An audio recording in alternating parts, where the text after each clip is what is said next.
Welcome to my essential poetry readings. For today, I chose to present one of the greatest philosophers of Neoplatonism, the 3rd century founder of Neoplatonism, and that is Plotinus. And his beautiful essay on the intellectual beauty, the 8th essay of his 5th Aeneid, which provides us an influential theory of representation in its origins Platonic that challenges Plato's notorious and very morbid distrust of storytelling. Plotinus denies that art is merely the pale imitation or fabrication of a more perfect nature. He argues instead that artists struggle to invest in this incoherent and very unformed matter with form and beauty, with something which makes it more appealing, which can gather its essence, and as such, enabling both viewers and artists to transcend the chains of this visible, tangible, and sensible world and to discover the more real, intelligible world of forms with the ultimate goal of unification with the one which Plotinus called the transcendent source of all being, of everything that exists.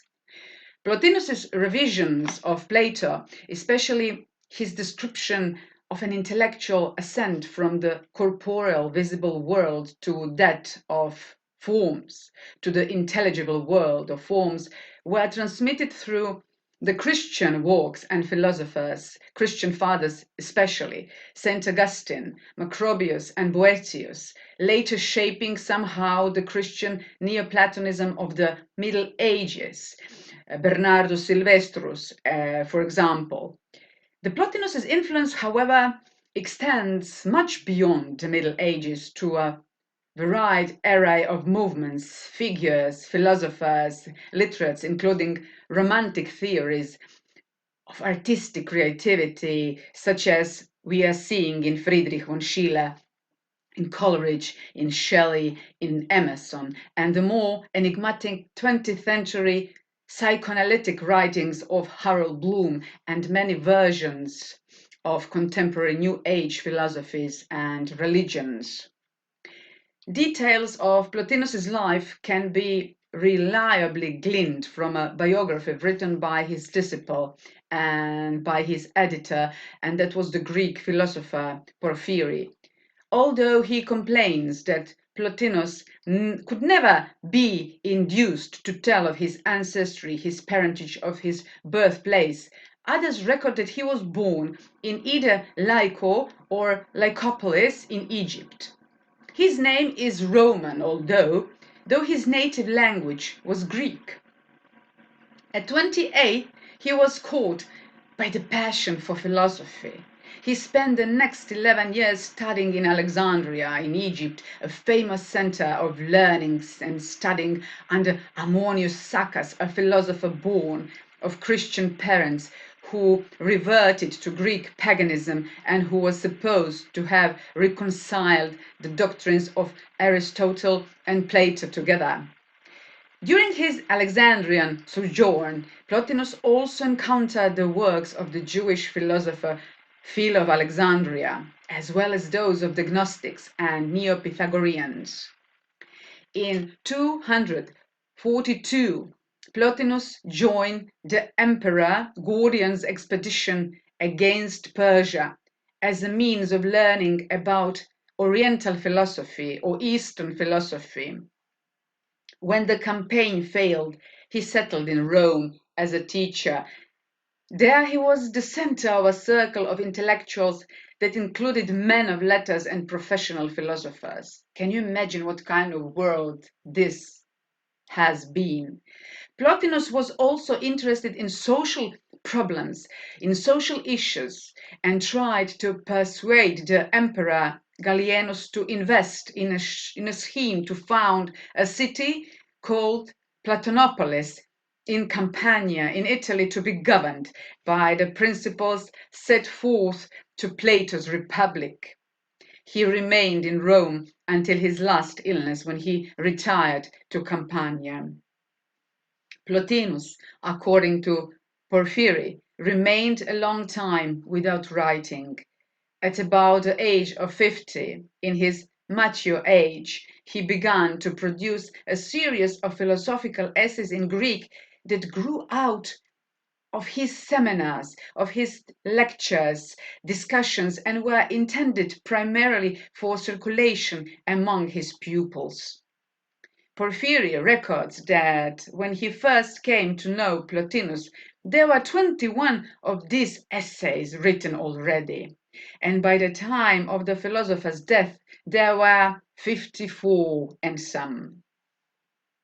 After Plotinus's death, Porphyry was left with the task of editing the manuscripts, which he describes as slovenly.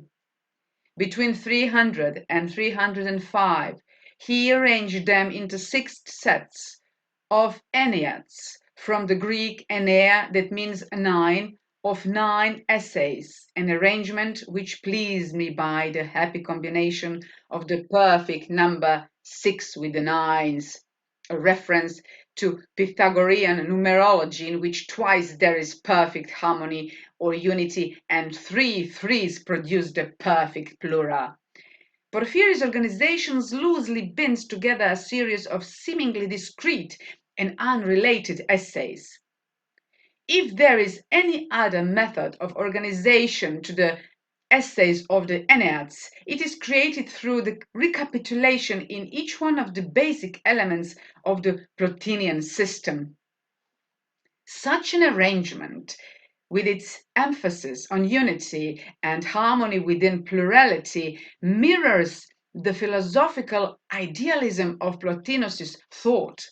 A strict dualist, Plotinus posits a fundamental split between the intelligible world, that is the world of ideas, of forms and ideal forms, and the sensible world of matter.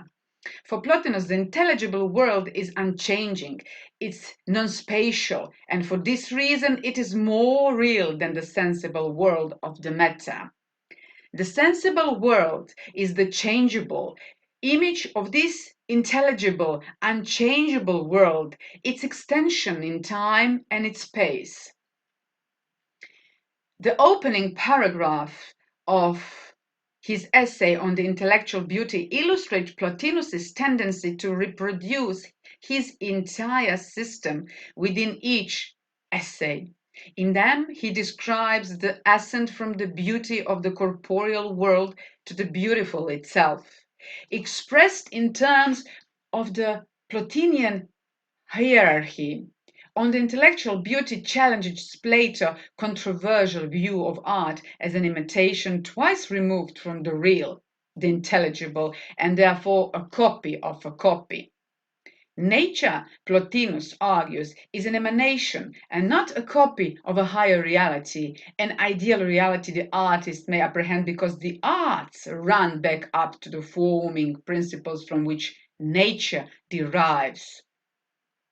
The forming principles from which nature derives, Plotinus is said, and that is the intelligible world, can be mapped through a hierarchy of 3 principal causes, or archai, for a critic of the philosophical notion of arche as origin, as beginning, or first principle.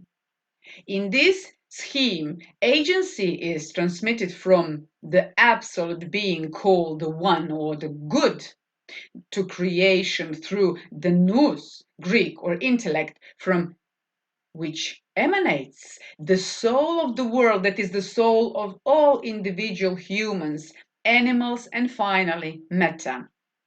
The One transcends essence, transcends existence. It has neither number nor name. It is the very source of everything and the goal toward which everything strives. The intellect's thoughts are the Platonic forms, the eternal and unchanging paradigms of which sensible things are imperfect images.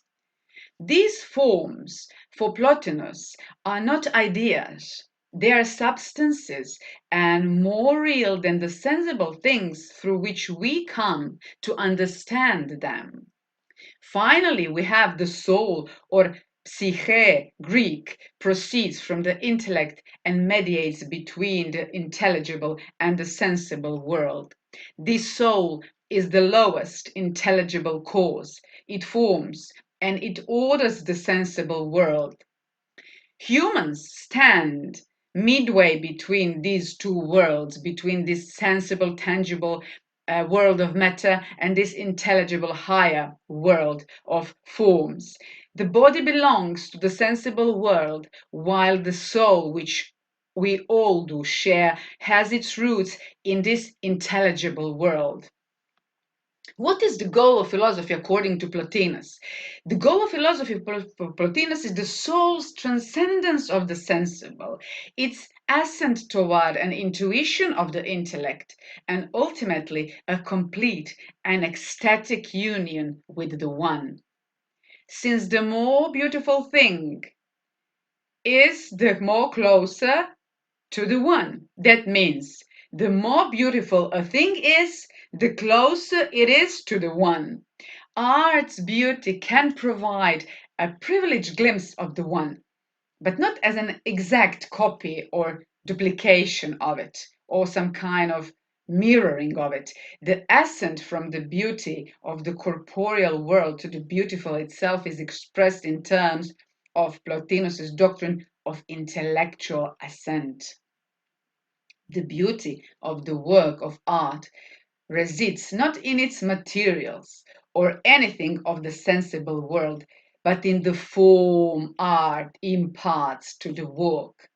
This visible form is itself merely a pale reflection of the beauty that resides in art itself, which, Plotinus said, is greater and more beautiful than anything in the external object.